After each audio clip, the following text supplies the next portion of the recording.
гана сүйлөп түшүндүрүш жогору бааланат. Ana şul özü o ana eме İlyas айтып аткан программирование ошо. Символдор менен, алгоритм менен. Ошолорго сиздерге анан эң дагы бир бул жердеги баалуу нерсе, мына баарын теманы түшүндүрүштө кыйналасың, айта бересиң, балдар түшүнбөйт, айта бересиң, түшүнбөйт. Акыры бул жерде кандай кылып айтсаң, балдар түшүнүп калат. Ошонун сырлары бар. Анан бул жерде дагы бир кантип самообразованиеңарды өстүрүш керек, анан эмнелерди үйрөнсөңөр, өз предметиңерден күчтүү болосуңар. Ушуга окшогон мунун дагы ар бир темасы өзүнчө бир семинар, бир доклад боло турган. Азыркысында мындай обзорный гана айтып койдук.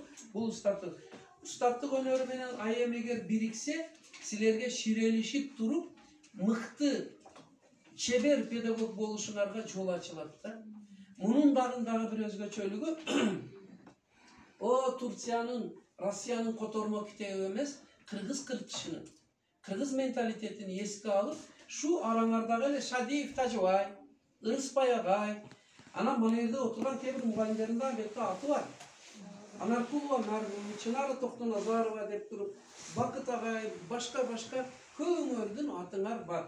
Демек, турмушту жазылган, силер кыйналбай пайдалана турган. Анан көбүнчө устаттык өнөр айемди бирөөлөр айтат, эки кыл айтылат. Бир кылдар айтат, окусак жеңил эле түшүнүп алабыз дейт. Демек ол ыхлас менен окуйт. Бирөө айтат, мен айемди ушунча окудум, түшүнбөйм дейт. Ичимде айтам, сен ыхласың жок да. Түшүнөт, ниетиң жок. Ыхластан көз каранды да. Акырында кругозор боюнча. Кругозор дагы бизде айем сабагыдай кошумча сабак катары өтүлөт. Эми, урматтуулар, тарбиялык саат бар, кошумча сааттар бар. Кружок десе эле биз только физкультурага беребиз. Азыр Таласта тарбиялык сааттын эсебинен айемди өтүп атат салтанат. Туура. Көсөңөр балдар китебин көтөрүп отурат. Анан мисалы үчүн физкультура спорттун бир ставкасыны волейбол, футбол башкага берсеңер, 0,5-ини агар айемге берсеңер дагы мектеп уже канча чыгып кетет да. Мына ушундай анан тарбиялык сааттардын эсебинен, кошумча сабактардын эсебинен өтүп туруп бир көтөрүп алса, анча жакшы болот. Мына ушул нерселерге мен көңүлүңөрдү буруп, баарыңарды жакшы өздөштүрүүгө чакырамын. Жыйынтык алдынан силердин агар сурооңар болсо, мен эле сүйлөй бербейин, биз эле сүйлөй бербейик. Бүгүнкү өткөн иш боюнча, же айтылгандар боюнча суроо болсо, 5 мүнөт силерге сөз берейик, анан момин деп жыйынтыктайбыз.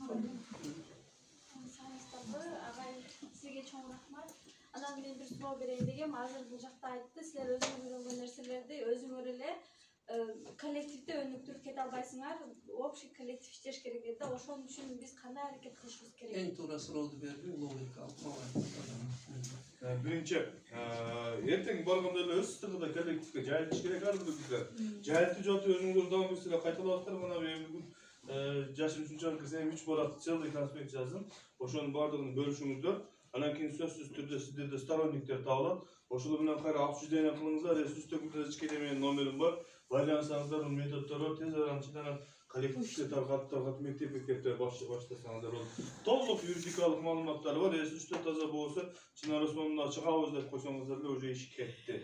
Себеби область боюнча уруксат берилген да. Туура. Калганы анан эме рабочий порядкке жооп берейин.